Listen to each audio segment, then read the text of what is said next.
Hey, everybody. Welcome into the Fantasy Six Pack Network. I'm your host, Dylan Clemons. My co-host today is Joe Bond, founder of Fantasy Six Pack. And today we are continuing our training camp check-in shows where we are going around to all 32 teams and interviewing a beat writer or reporter on what they've seen or heard from training camp. In this episode, we will be discussing the Washington Commanders, and here helping us do so is George Carmi, who is the DC Sportswriter and editor for fullcoverage.com. George, I appreciate you giving us your time on such a busy part of the year. How you doing today, man? I'm doing very good, man. Happy to be here. It's a nice familiar face seeing Joe's hat when I walk into the show over here with the Commanders on there. Felt pretty good to see that as well. It's good, man. I promise. No, it's all good, man. And honestly, Dylan, it's just a good time of year, man. We're watching football. Preseason's coming up. We have a joint practice on Thursday. Can't complain whatsoever. So good time of year.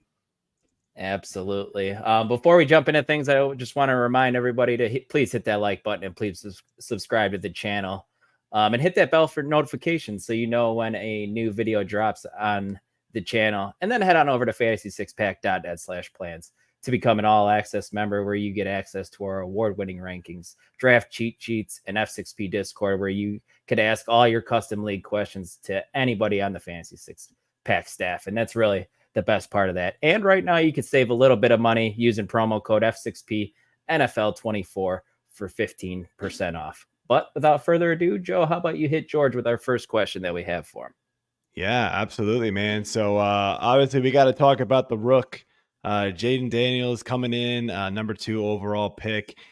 There's a lot of talk that he's, looking like the guy, man, like for real. And I'm excited, obviously, as a Commanders fan.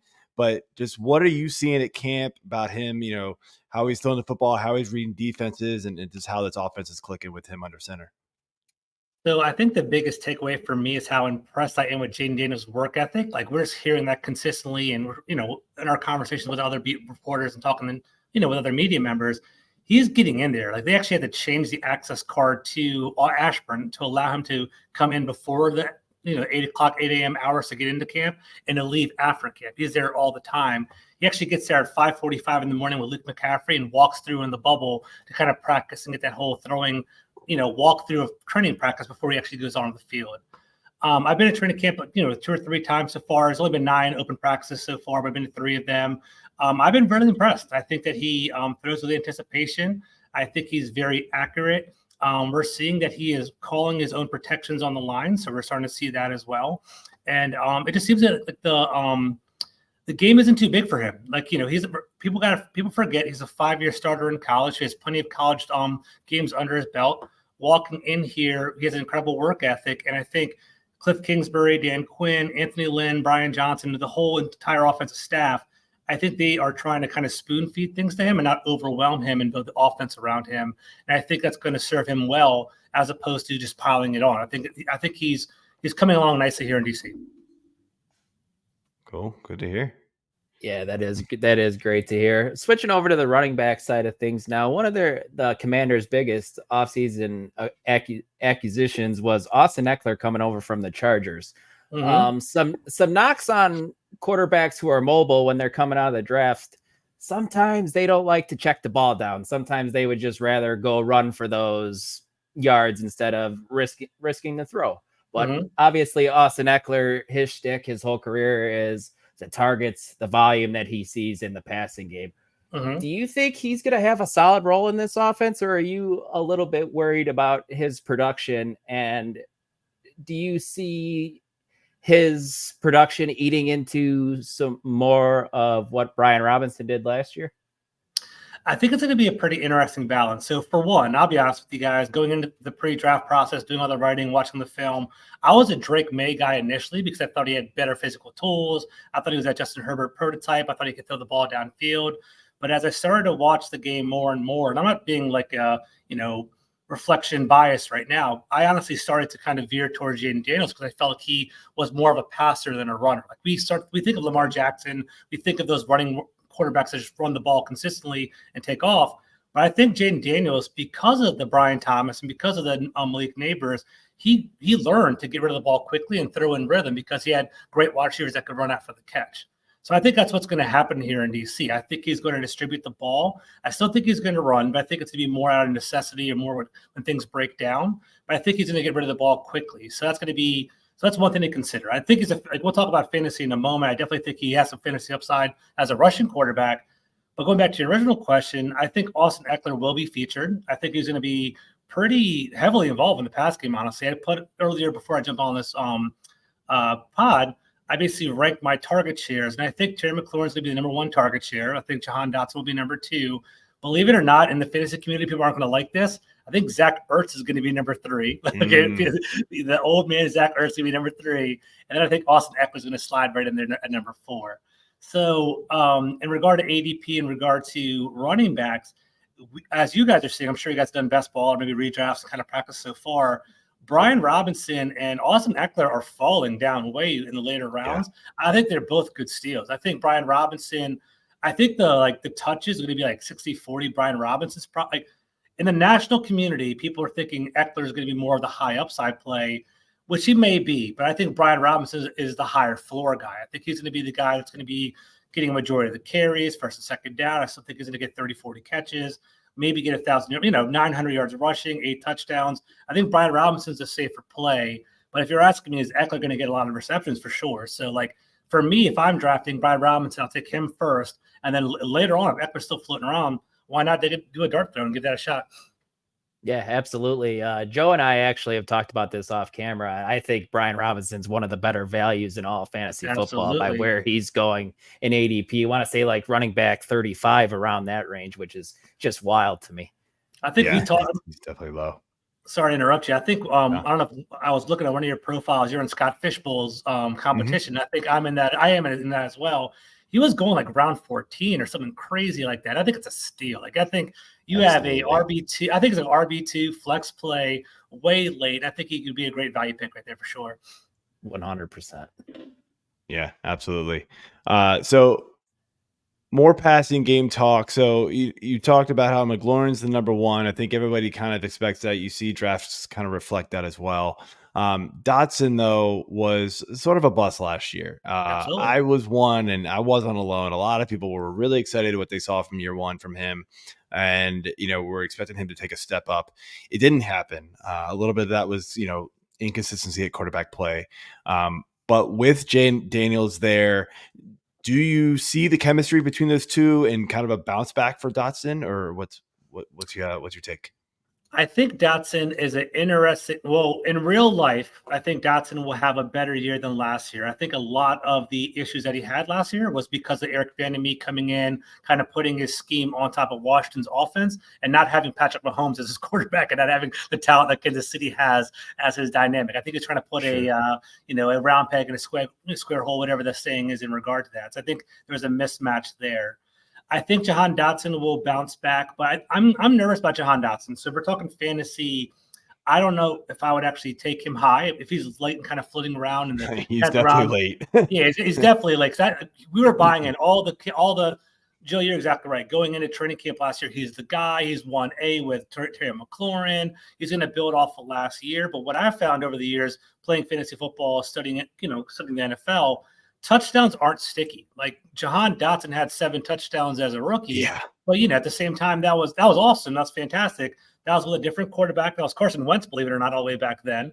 And then on top of that, it was a different offense. It was, touchdowns are not scheme dependent. They were often not a lot of targets as well. It was just kind of a high volume. Mm-hmm. I think it was 40 targets, 7 touchdowns. You can't maintain that pace, whatever the dynamic was or the differentiation was. So I think Jahan Dotson will have a better year. I think he'll be a wide receiver 2 flex option, but I wouldn't put him high up there because I think there's other value picks like Calvin Ridley be floating around in that. I don't have the ADP right in front of me, but I'd be interested in Calvin Ridley or other people of that tier other than Jahan Dotson. Dotson's way down at ADP overall of 171. So who are those peers? Adonai Mitchell, Xavier Legette. It's not good company.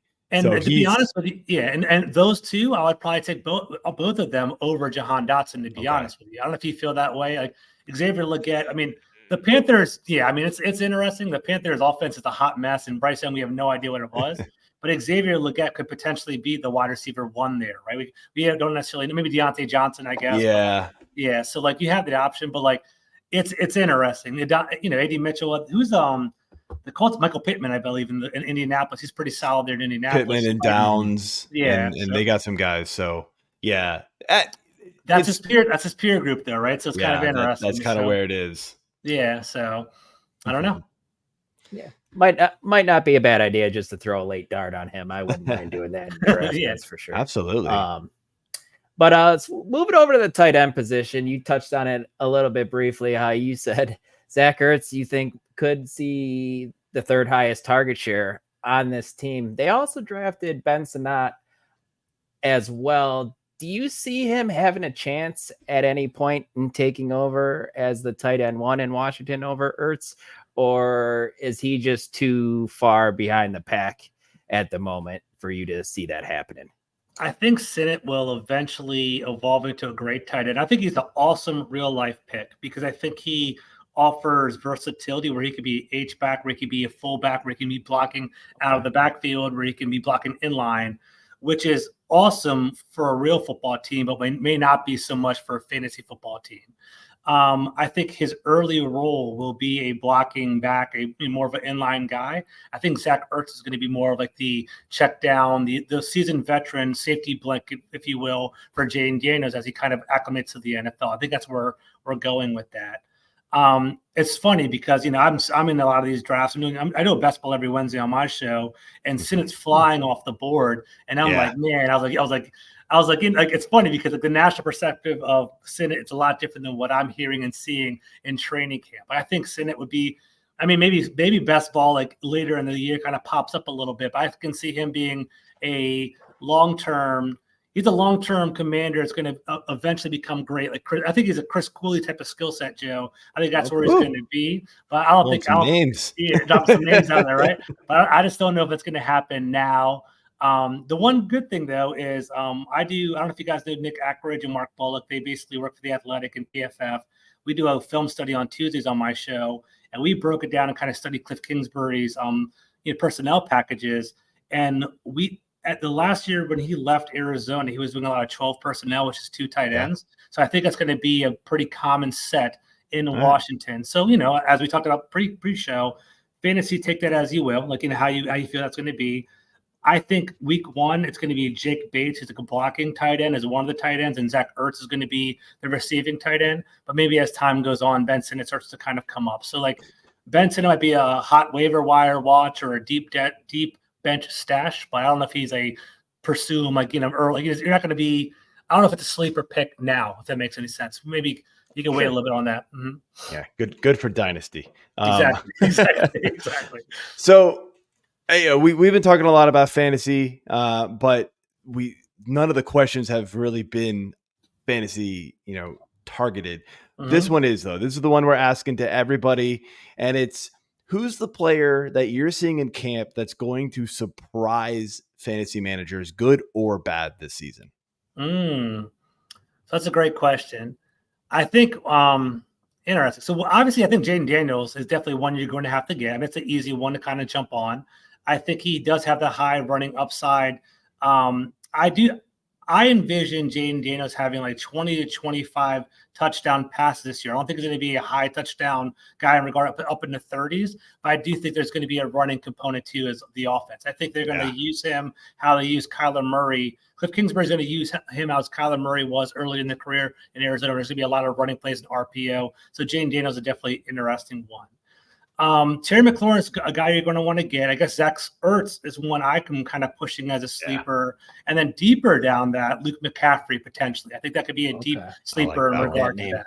Yeah, I think Luke McCaffrey might be one as a deep sleeper. Like if you have a deep bench, you want to kind of jump on that because I think the wide receiver 3 position is up for grabs because it's basically it is Terry McLaurin's the alpha dog. Jahan Dotson is the number 2. Jahan Dotson is more like a slot, smaller type of wide receiver, great route runner. But I think McCaffrey can do it all. And like I don't know if you guys ever heard of that shower theory or the breakfast theory. I guess you've heard like Matt Stafford and Cooper Kupp eat breakfast every morning in Los Angeles. That's why they have a great dynamic because they're constantly talking with each other. They are on the same page. Right. I think it's happening here in Washington. I think Luke McCaffrey, I know for a fact, Luke McCaffrey and Jayden Daniels are walking in 5:45 together, throwing together before practice, and they're kind of they're doing that like daily. So they have a great dynamic, and they actually train together in California as well. So there is a dynamic.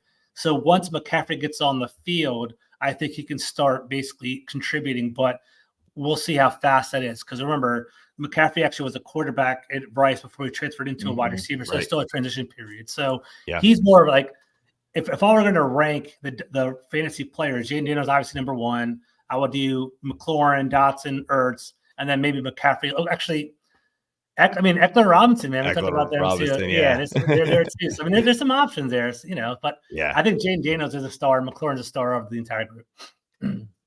Sounds good. All right, man. Well, I want to thank you for coming on here. And this has been a great discussion. Really excited about this team this year for the first time in quite a while, it feels like. But before we end it, let everybody know where they can find you and what you got going on. All right, so gentlemen, it's a blast, man. Thank you for having me on. First time I'm on your show. It's definitely awesome just catching up with other people talking fantasy. So I appreciate it. Thank you for having me here. So I'm George Carmi. You can find me on Twitter at gcarmi21. I do a show with Big Doug. So the Big Doug and Carmi show. We do shows every Monday, Wednesday, Friday. Definitely check us out. This Friday, if you guys want some training camp material, Blake Lewis, who is he's just Sports Journey for DC, he's a local writer as well. He's going to jump on our show on Friday and talk about what he saw at the Jets joint training camp, which will be very interesting. Cool. So yeah, just check us out every Monday, Wednesday, Friday on YouTube. It'll be awesome. Sounds good. All right, George. Thank you, and have a good night. And we'll hopefully do it again soon. All right, someone take care. My pleasure. See you guys. Thanks, George. All right, so that is it for the Washington Commanders training camp check-in here. So that's all we got. We will see you next time.